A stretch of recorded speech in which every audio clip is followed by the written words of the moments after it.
This is Softcover, and I'm Rachel. I'm Crystal, and we're back. We're talking about books and life and yummy bowl, if you will. I got to take my cousin out, who was visiting Indianapolis. She was scoping out a residency because she's gonna be a doctor soon. We went to Yummy Bowl. Have you been to Yummy Bowl? I don't think so. It is a Mongolian bowl restaurant. Okay, I don't think I've been, but it sounds maybe yummy. Mongolian street food would be a better. That sounds amazing. But basically, you sit down at your table. You get a bowl. You get a card. You write down on the card what type of rice you want, if you have allergies, all of that. Then you take your bowl and your card up to this line. You get in line. And you put the toppings and on? you put all the toppings you want, including the meat, in your bowl. Whatever fits in that bowl goes into to be what is it? Like a stir fry. A stir fry. Oh my god, okay. I love a good stir fry. Yeah. Honestly, I'm obsessed with it, and we should definitely go. We should. It sounds amazing. Yeah. But I took my cousin there while she was visiting. She stayed with me. It was really fun. I don't get to see her very often. Yeah. Maybe because, I don't know, she's busy becoming a doctor, things like that. But honestly, that's sort of our theme in this book as well. It really is. We have another badass female doctor in our midst. And her name is Alexis Montgomery. So let's get into it. What are we reading this week? We are reading Part of Your World by Abby Jimenez. Love. So this was my first book by Abby, and I loved it. I understand the hype that everyone has around her. Yeah. This was my first Abby Jimenez book as well. And I believe I read it just for myself, not expecting it to be on the podcast, and then said, hey. You basically threw this at me and said, read this. We're going to do it. We're going to do it. It has magic. It has small town. It has doctors. It has sexy farmers. Yes, it does. So let's get into it a little bit. Do we want to talk about the beloved Abby Jimenez? Yes, we do. As always, straight from her website into your ear holes. What? Words. Alrighty. Abby is a New York Times best-selling author and Food Network champion living in Minnesota. Abby found Nadia Cakes out of her home kitchen back in 2007. The bakery has gone on to win numerous Food Network competitions and has amassed an international following.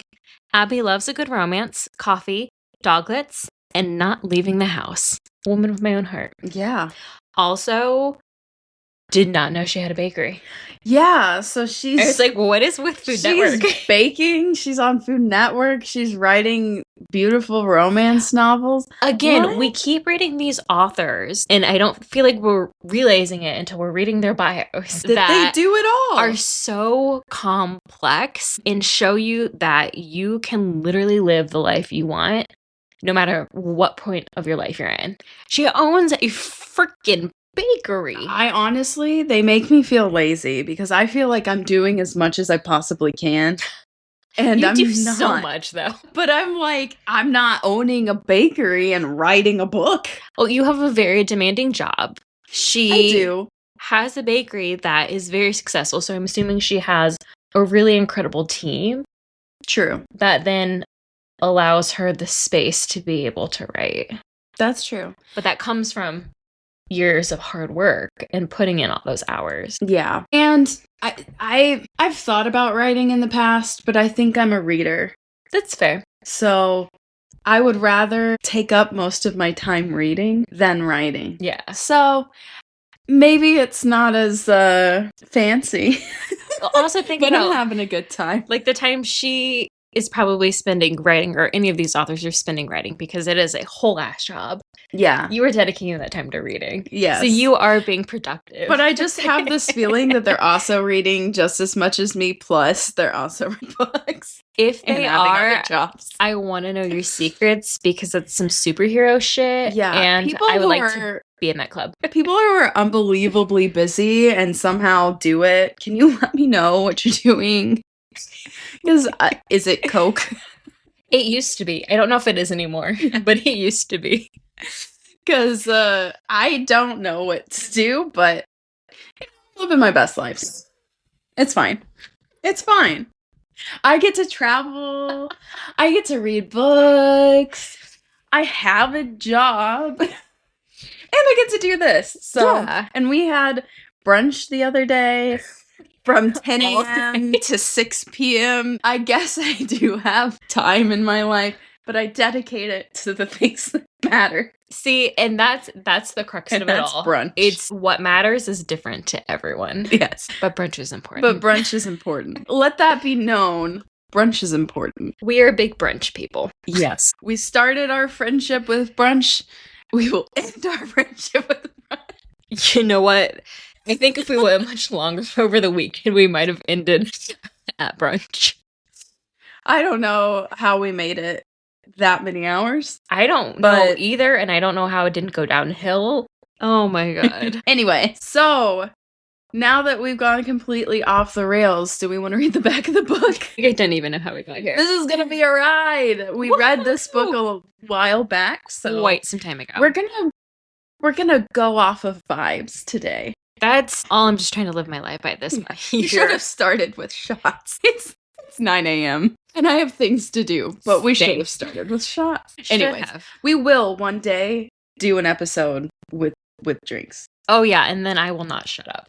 Anyways, back of book. Back of the book. After a wild bet, gourmet grilled cheese sandwiches, and cuddles with a baby goat, Alexis Montgomery has had her world turned upside down. The cause? Daniel Grant. A ridiculously hot carpenter who's 10 years younger than her, and as casual as they come. The complete opposite of sophisticated city girl Alexis, and yet their chemistry is undeniable. While her ultra-wealthy parents want her to carry on the family legacy of world-renowned surgeons, Alexis doesn't need glory or fame. She's fine with being a mere, quote-unquote, ER doctor. And every minute she spends with Daniel and the tight-knit town where he lives, she's discovering just what's really important. Yet letting their relationship become anything more than a short-term fling would mean turning her back on her family and giving up the opportunity to help thousands of people.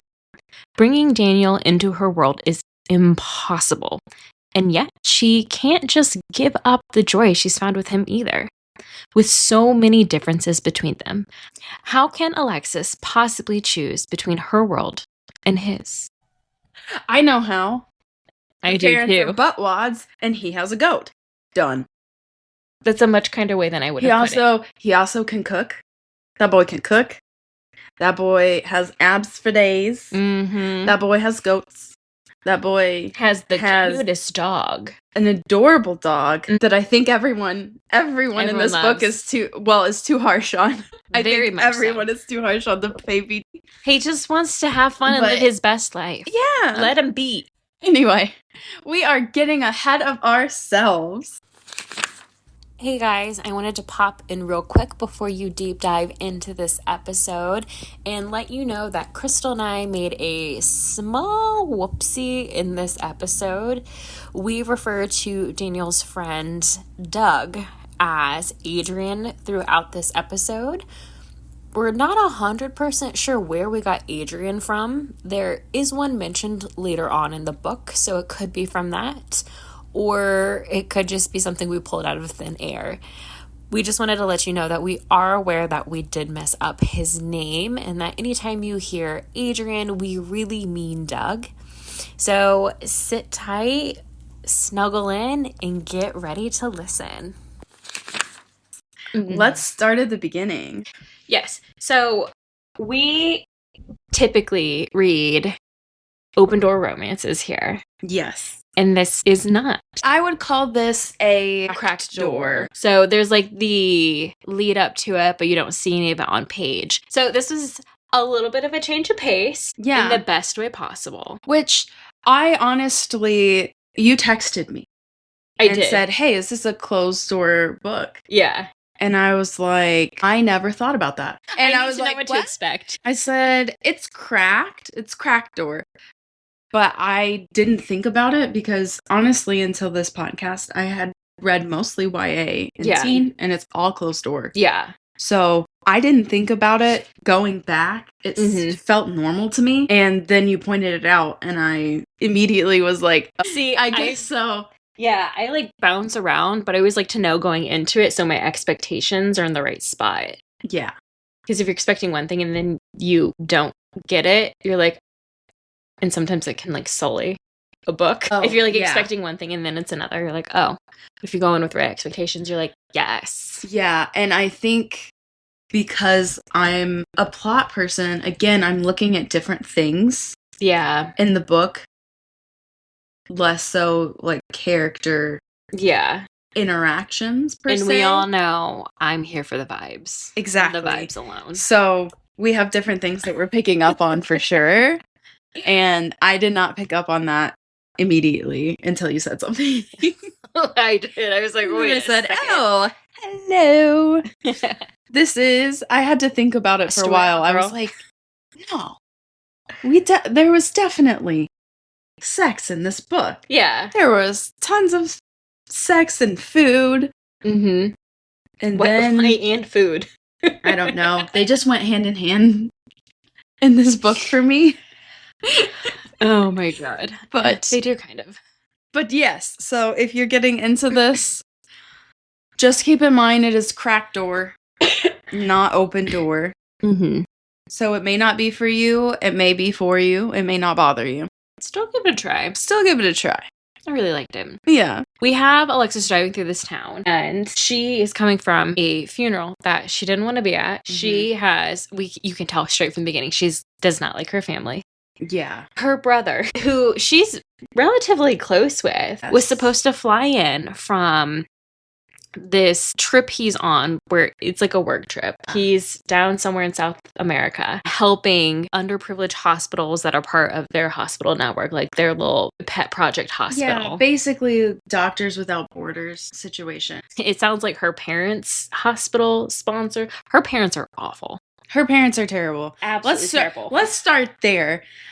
Alexis's parents are terrible. They come from a wealthy family. Ultra wealthy. Yes. And they are a medicine family. So everyone becomes doctors and they work for this hospital that their family owns. And it's really prestigious and they have to attain a certain level of success within the field of medicine. So any of my Grey's Anatomy fans out there, it's a real Harper Avery situation and that family dynamic. It's very similar to that.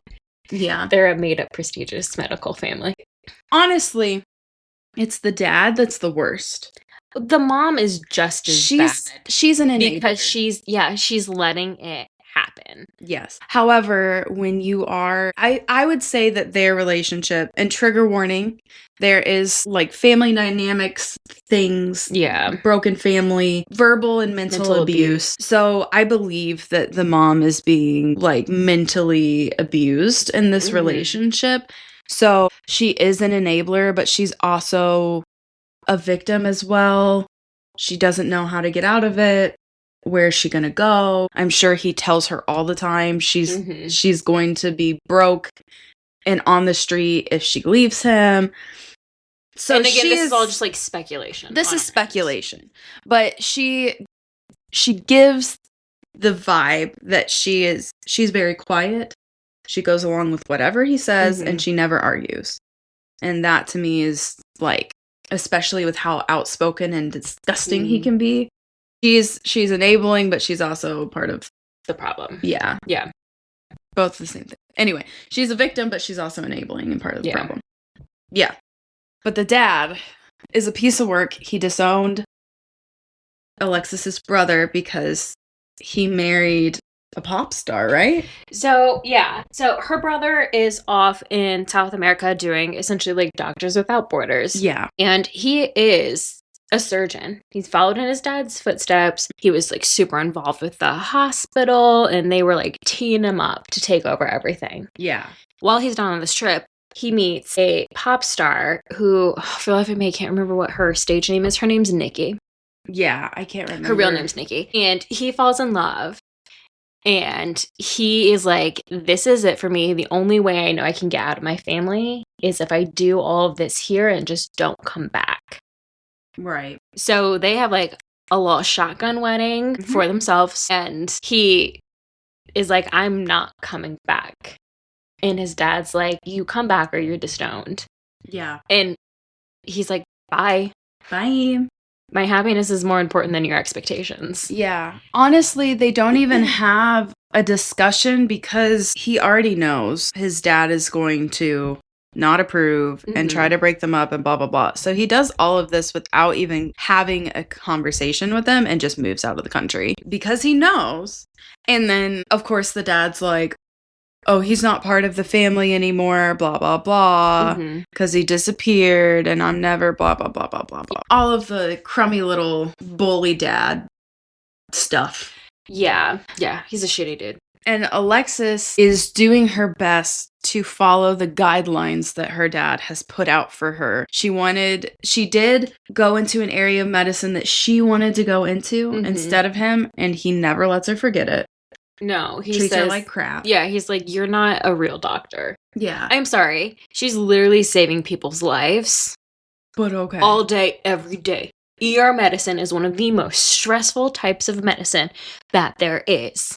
Yeah. Fight me on this, Dad. And he's like, but it's not prestigious. God, I just want to punch him in the throat. Yep. He's gross. He's a gross guy. Yes.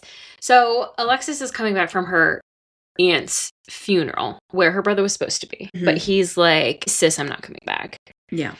And this is part of like the unraveling of Alexis. And I feel like it was the straw that broke the camel's back, really. Because now she has no one in her family to be on her side. Well, and now all of the expectations are put on her. On her, yes. Whereas before she could take the snide comments, but yeah, she's like, I don't have to do anything else but just exist. Right, because her brother, who I think he was older. I think so.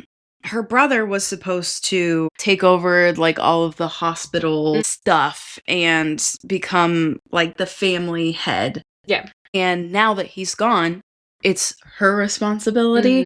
She got to study what she wanted because she was the second and the daughter. So she's the spare. Her dad, basically treated her like she didn't matter. Like she had to still keep up a certain level of expectation, but she could sort of do whatever she wanted. Honestly, it's giving like royal family vibes because you have the heir and the spare. And no one gives a shit what the spare does. Unless something happens to the heir. Until they're needed. So that is definitely the vibes of this. Very much so. In this family. So Alexis is like pissed. It's been a long weekend she had to spend with her family without the buffer.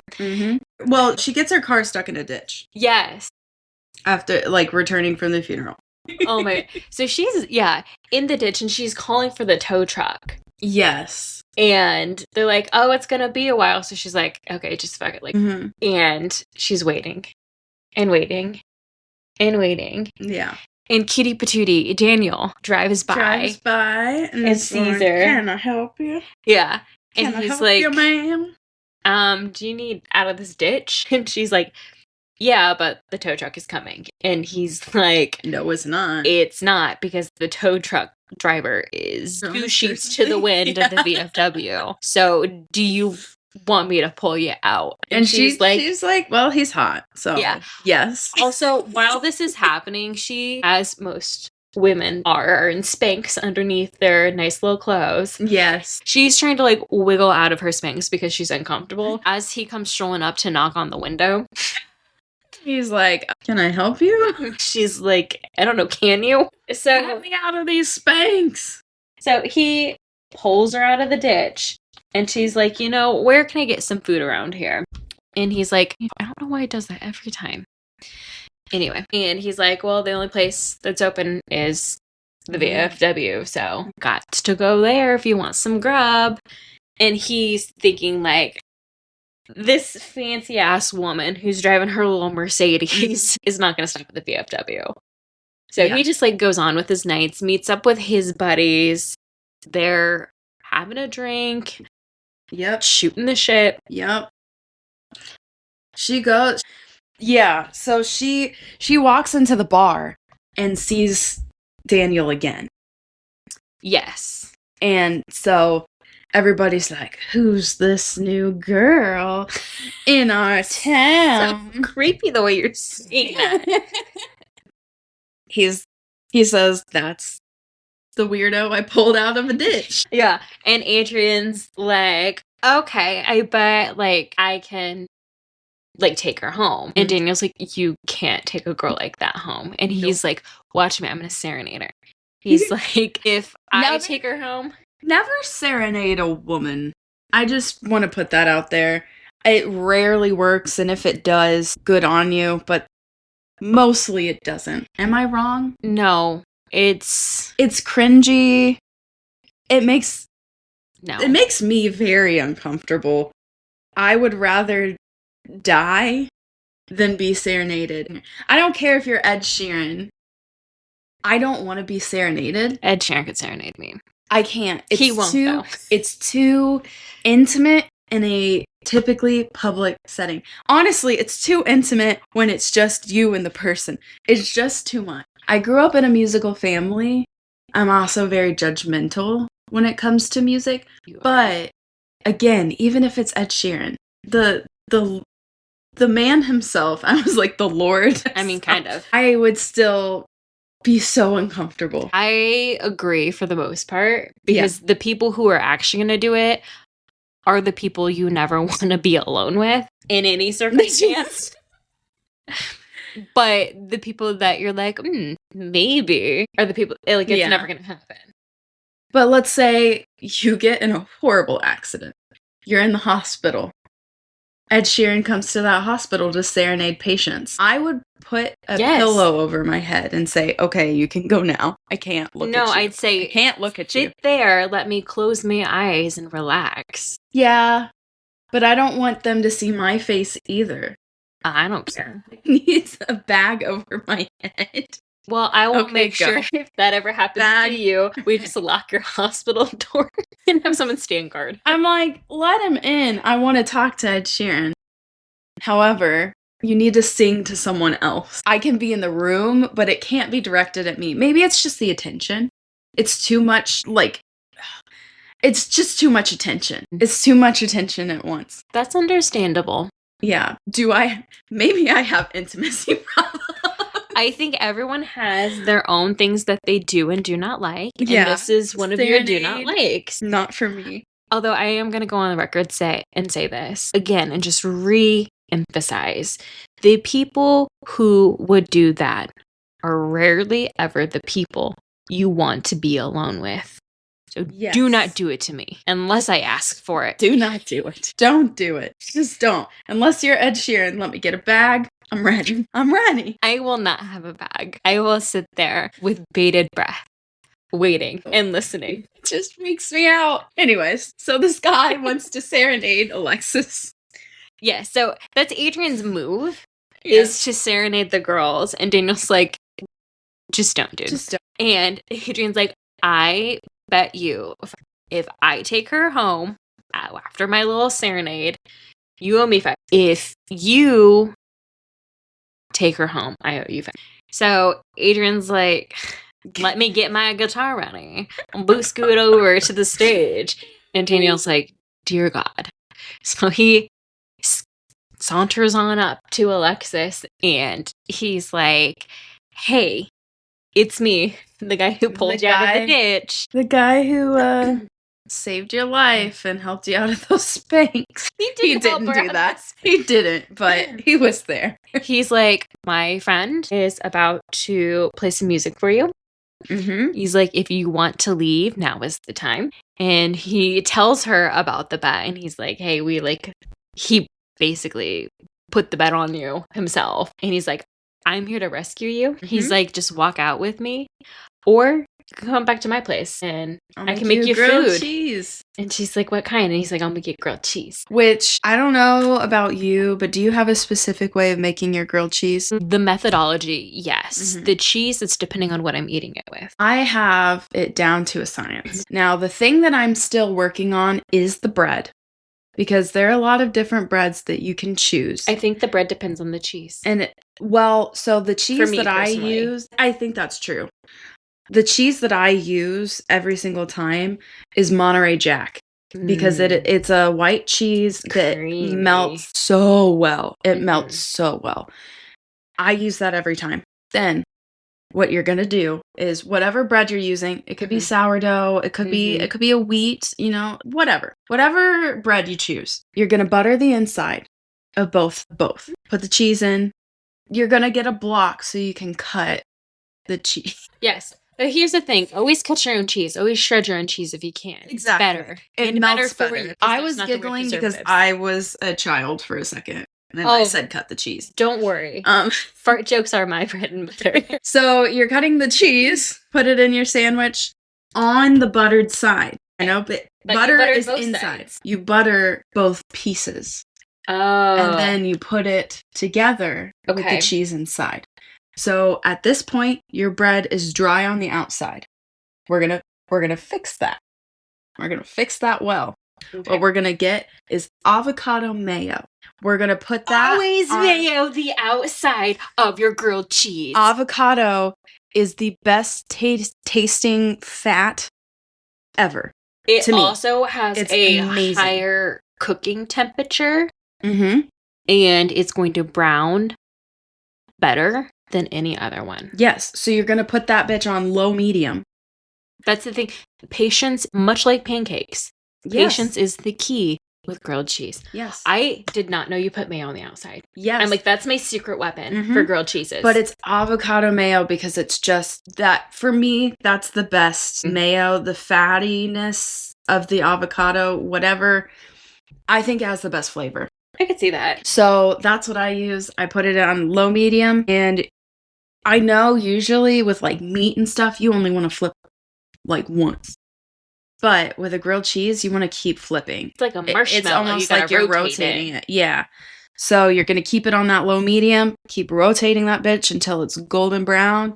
It's going to melt, especially the Monterey Jack. It's going to melt way before it's even the golden brown that you want. So you're going to be perfect timing. It's going to be the perfect grilled cheese, I promise. And the butter on the inside matters. I've never tried butter on the inside. It makes the cheese with the melted butter on the inside. It would be delicious. Is insane. So that's what I'm imagining this grilled cheese to be. That's fair. Imagine your perfect grilled cheese in this scenario. Yes. But Alexis does go back because the allure of grilled cheese was too tempting to deny.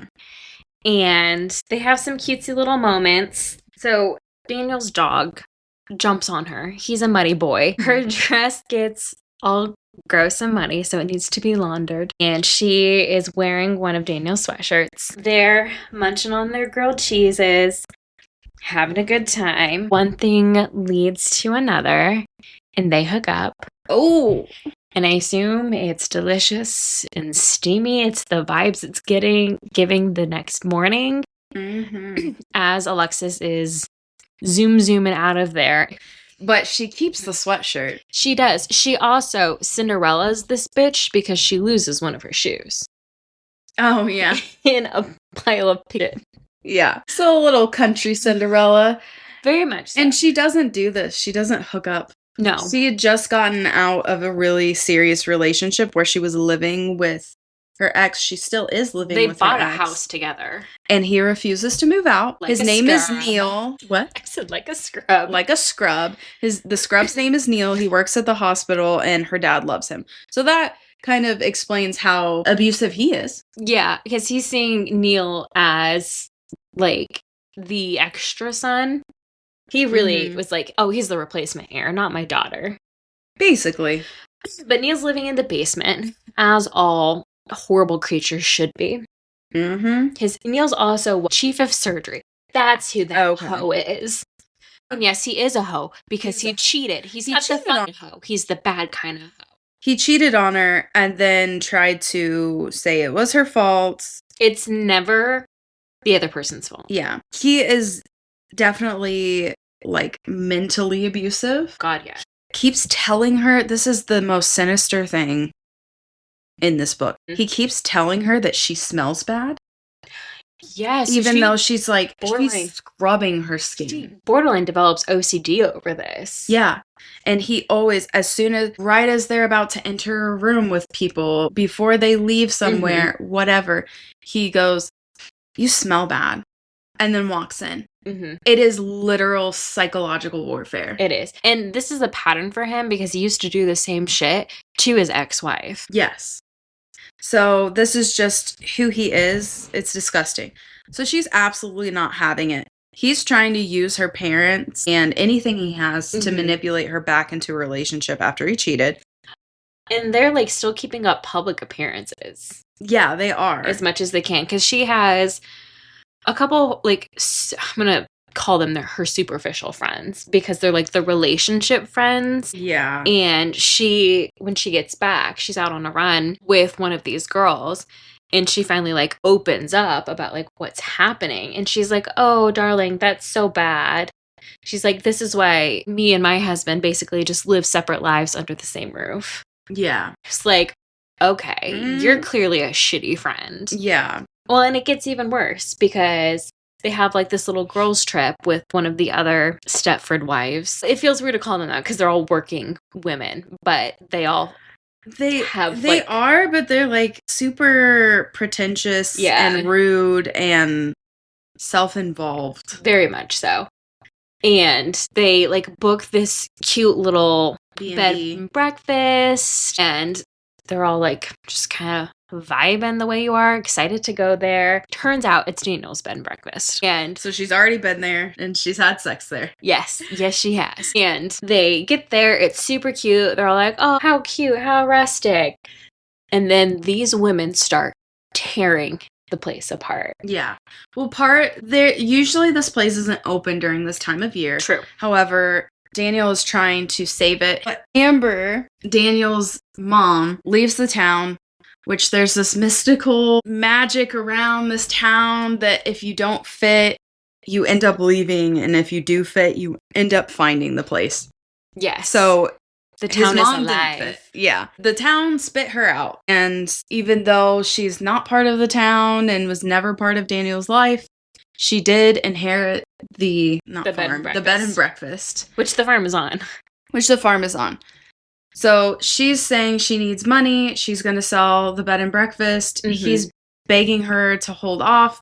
He said, I'll open during off season. Mm-hmm. So that's how the friends end up at the bed and breakfast during off season. Yes. And Daniel's doing his best because the town basically shuts down in the off season. So there's not a lot open. So things that he would normally source from, he's either having to call in favors for or find elsewhere. It's also like nut season. Yes, it's nut season. So nuts are falling out of trees. You can't help what Mother Nature is going to do. Yeah. But they blame Daniel for that. And by they, I mean the two shitty friends. Yeah. And Daniel's dog loves Alexis, already knows Alexis. Mm-hmm. So he comes barreling towards her, and her friends are like, oh my God, this mutt is disgusting. Control him. Just get him under control. I don't like dogs. Actually, I'm not sure that's what pretentious housewives from Minnesota sound like. But maybe. And they do now. More of a Minnesotan accent on top of that. Yeah. But I don't trust a person who's not a dog person. So obviously I don't trust any of them. Absolutely correct assumption. And so they're kind of vibing as much as they can. Alexis is secret. Like having an internal panic attack as she's starting here. And she's like, oh my God. Yeah. Somebody's going to find out. Because she never has one night stands. No. And then also the whole Neil situation is annoying. Because she still technically lives with him. Mm-hmm. And she's trying to keep things under wraps. Yeah. She's not airing her business out and about for everyone. Right. Especially these Little bitches. Absolutely. So she keeps making up excuses to stay back when the other girls are going into town and they go on like a bike ride and things like that. And she's like, guys, I have a migraine. I'm down for the count this weekend. Yeah. And she stays with Daniel and they just get it on. Yes. They do get it on quite frequently. Yes. But he's also teaching her things. Yeah. Not just sexual things. He's teaching her things. But he's teaching like her how things. to cook, how to clean. Like she was raised in a very privileged but very sheltered life when it comes to like how to be able to survive on your own. Yeah. And he's teaching her these things. Like she helps him clean up after a brunch incident. Yeah. How do you get these stains out? Yeah. And what do you do? And that's a theme throughout the rest of the book is she keeps asking him how to do things so that she becomes more capable. Yes. She wants to be more capable, especially when she realized how much she depended on Neil and other people in her life. She wants to learn things for herself. She also wants to learn how to put a lock on her door to keep Neil out so he's not feeling snoopy. He's very snoopy. Yeah. Hey, I mean, it happens. Light snooping is fine, but malicious snooping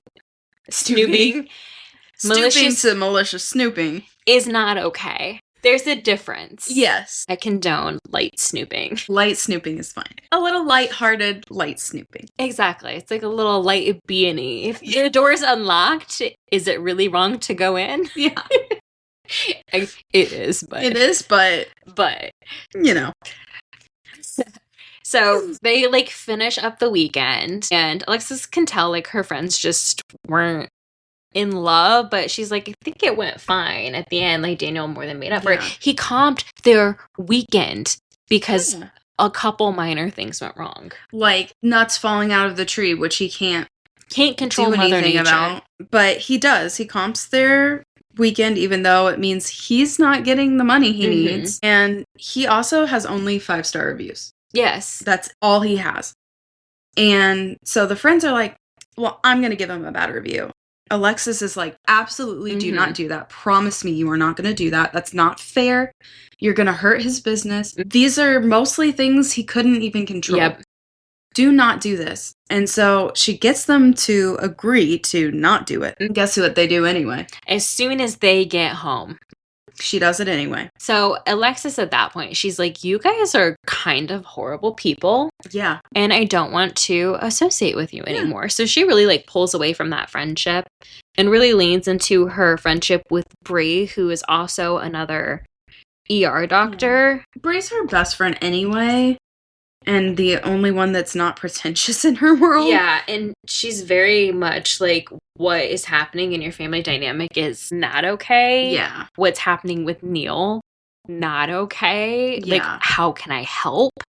Yeah. She is the kind of friend you want to have. Right. So that's what she focuses on. She starts to, during this book, focus on those types of relationships. Yes. So Bree, Daniel, people in the town. As she spends more time in the town, she's back and forth on being actually with Daniel, but they're together, in an open, sexy situation. So she's the one that doesn't want to put a label on anything, but they do have the conversation. Are we exclusive to one another? We may be casual, but Daniel's like, I'm not okay with you sleeping with anyone else. She's like, I'm not okay with you sleeping with anyone else. Yes. So they're casually exclusive. Yes. And the reason she's not putting a label on it is because she knows her family. They're never going to accept him. She knows she just applied for a new job as like the director of the hospital board. It was something with the hospital board they needed. I think it's like the director of the board. Yeah. But she's basically director for the hospital, something like that. A shoo-in for it. She didn't really want to apply, but she's like, I have expectations to uphold. Right. So there's that going on. She knows he's not going to be accepted, but she really cares about him. She's learning so much. She cares about the town. As she's learning about the town, she also realizes that they don't have a doctor. So she kind of steps in as their interim doctor. She helps someone who, what was it, like low blood sugar or something with one of the older members that everyone just kind of like looks out for. He was having some sort of like medical he fell emergency. He was like laying next to his bed when they found him and just not moving. And she's like, oh my gosh, how long would he have been here? What does he need? They also don't have any medical supplies, so like they she's like taking some fishing lure. Oh my god. Yes, like stitch themselves. So she's like, I'm just gonna put like basically a mobile ER in my car and just have it there for when I'm in the town. She delivers a baby. Yeah. And a baby that like would not have survived without her. Without because there was a complication maneuver that she did. It wasn't called the oopsie daisy. But basically, she had to, like, roll the baby coming out. Like a tuck and roll or something. It had, like, a cutesy little name. For how serious this was, it's not okay to have such a cutesy name. Yeah. But, like, the umbilical cord was wrapped around the baby's neck. It's one thing to know how to, like, do a basic delivery. Mm-hmm. It's another thing to do a to have to do, like, a complicated maneuver. Yeah. To save that baby's life. Yeah. And the town is, like, super grateful. They throw her a little, like, thank you party. Yeah. It's really sweet. So it's very clear where she's thriving and where she's not. She can tell that, too.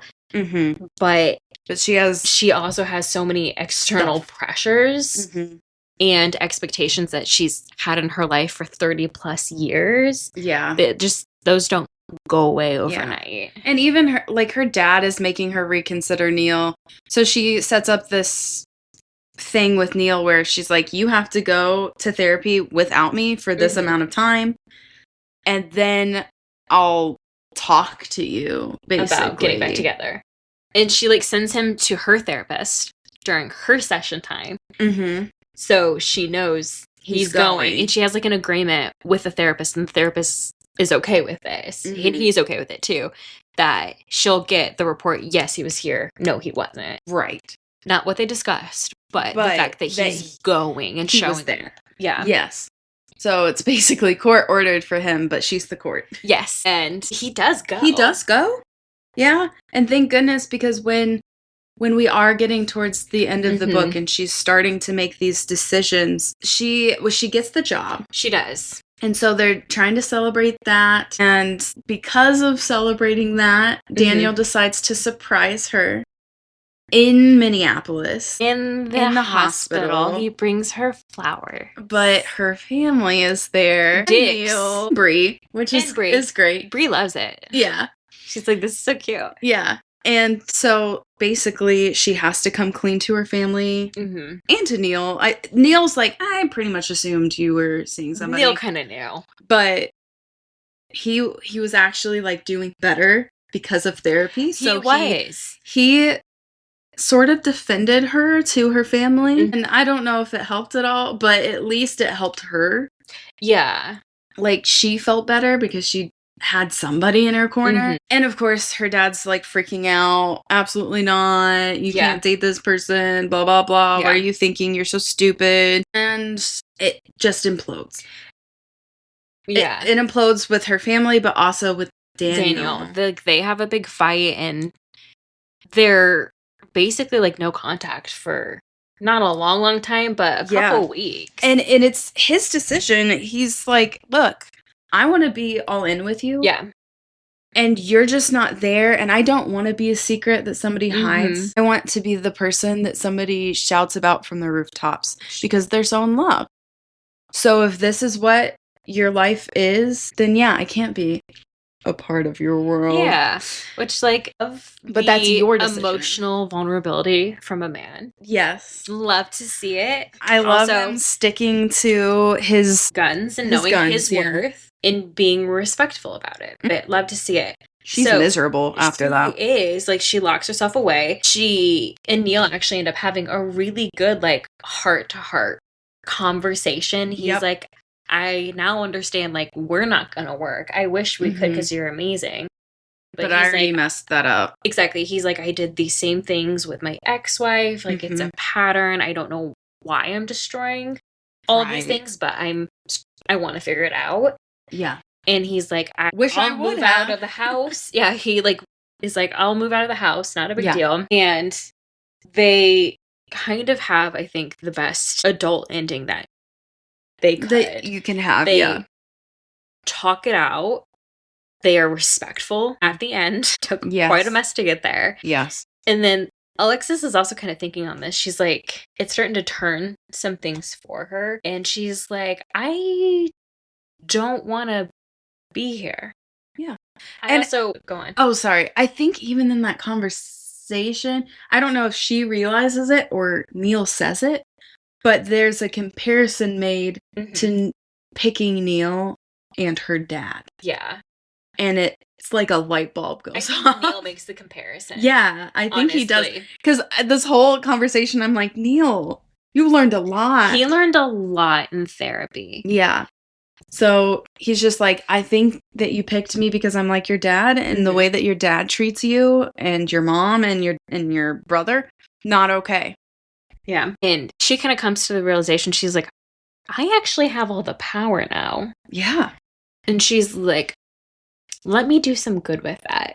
Yeah. So there's like this huge annual gala that they have every year for the hospital. And the who's who in Minnesota always show up. And she invites Daniel. She sends a suit for him and everything. Invitation, it's like, but they're not talking, but she does. She does. She's like, I want you there, but like, I get it. Yeah. If you're not. She thinks maybe it's too late, but she's going to do everything she possibly can. It's her grand gesture. Yeah. I love it. And he doesn't show up to the gala when she gets up to do the speech. Like, she doesn't see him anywhere. And she's like, well, shit. I gotta keep moving anyway. The plan's still going on. And then she announces how she is doing reform at the hospital instead of just focusing on being the best and the shiniest with all the most innovative surgeries and laparoscopic. She's like, we're also going to be doing more outreach to communities that do not have access to it. And she is like pulling up information about what they've done in the past with the clinic in South America that her brother is heading up. And she brings her brother back into the family fold. Yeah. She's like, he is running this clinic and any expansions we do down there. Yeah. Which keeps it for, like, her dad can't do anything. Yeah. Because she's announcing this to the entire, like, the entire board is on board. Yes. Already. And she's announcing it to the entire city.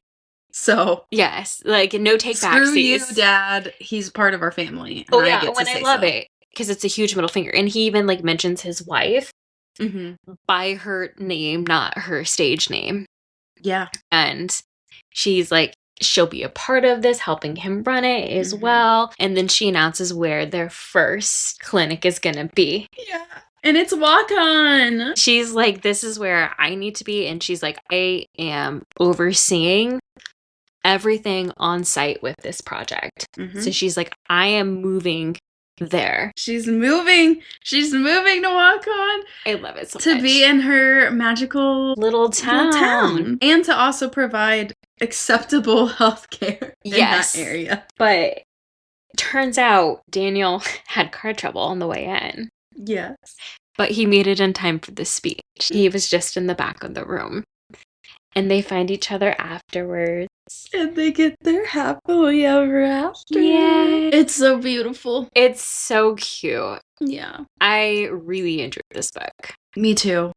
It was just, it's very, this book had everything. It's got the family turmoil, the terrible ex, the new guy from a new town, fitting into each other's lives, the bitchy friends, the best friend, the kooky neighbors. Yeah. It had everything. The sentimental love, the realization, the I'm gonna get him back moment. Very much so. Love this book. Thank you, Abby Jimenez, for writing this. This was amazing. I'm recommending this to my mom. That's a good one. Because I think she would really like this book. But I feel like this is, again, another one across the board. I think most people would like it. Yeah. And it's not too spicy either because it's cracked cracked to closed. Yeah. We're going to pop on over to Storygraph, where the people have given this book a 4.27.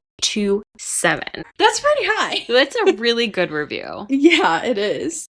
And we have over 70,000 reviews. Yes. So quite a lot of people have weighed in on that. Yes. And this is mostly, people believe, a character-driven book, about 55%.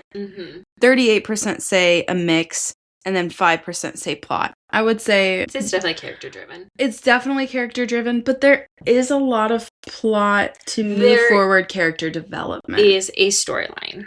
Yes, absolutely. So I think it's a good mix, honestly. Do you? Or do you feel like it's more character?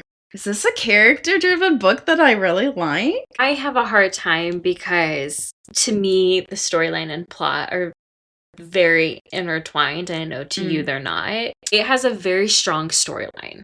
Yeah, it does. Very, very strong storyline and very strong character development. I think that can be relayed as a mix. But this is really a book about character development. It's about kind of overcoming things, bettering yourself as a person, finding out who you are, what kind of community you belong to. Yeah. So that would make me say it's more of a character book. That makes sense, because I guess if you break down the plot, it's a girl falling for a guy in the city. Most of it's about their relationship and her figuring out how to deal with her bitchy family. Yeah. So yeah, I really like this character-driven book. Sure. That's wild. Never thought I would hear those words out of your mouth. Which just shows you how good it is. It brought us together. Yeah. All right, let's get into some reviews. To scroll for a while. This is a 4.0 that says, Abby's books always make me feel good, but this one really resonated with me. There's something beautiful about a woman realizing her worth and standing firm in what she deserves and believes. Plus, as a healthcare worker, we love awareness of the community health and health disparities. Yes. Snaps for health that. I kept thinking... I couldn't think of the word disparities. I kept thinking about rural healthcare. Yeah. And I know there are a lot of different organizations. There's like a rural ambulance and like different things to help, because there are a lot of times that in rural areas, whether you're in the States or a different country, if you don't have access to immediate healthcare, it can be detrimental. Yeah. So I think that was a really good spotlight for this book, and I enjoyed very that. Much so. Love our healthcare workers. Yes, you do a job I could never do. Ever. This is a 5-star. Was not ready for the range of emotions I'd feel. Honestly, I wasn't either. Right? This book had everything. Do you know what I'm quoting when I say that? No. So there is this old SNL skit with Bill Hader. He would talk about different clubs. God, what was... And he'd be like, this place had everything. Yes. What? Oh my God, what was his name in that skit? I cannot remember. Because I love them. They're so funny. Yes. And I used to watch them all the time. When I say, this book had everything. It's from that. It's Bill Hader. Shout out to SNL and Bill Hader. God, SNL on upswing, and I... This is a 2-star. Wanted to love it. Repetitive, dull, slow, disappointing, because I loved The Fall Risk so much, which is apparently another Abby Jimenez book. This could have been a third shorter than it was. Seems to want to be a retelling of a fairy tale, but gender flipped and not a great reworking. I need more details in that. I think I do too. They put slow paced. I would say it's like moderately paced. I wonder if they don't. I'm guessing this is someone who likes Open Door. Do you think maybe somebody who likes Open Door maybe sees a more closed door book as slow? No. No? No. Then I'm not sure. Because they're banging right off the back. And it's not like straight fade to black. It's just closed door. Right.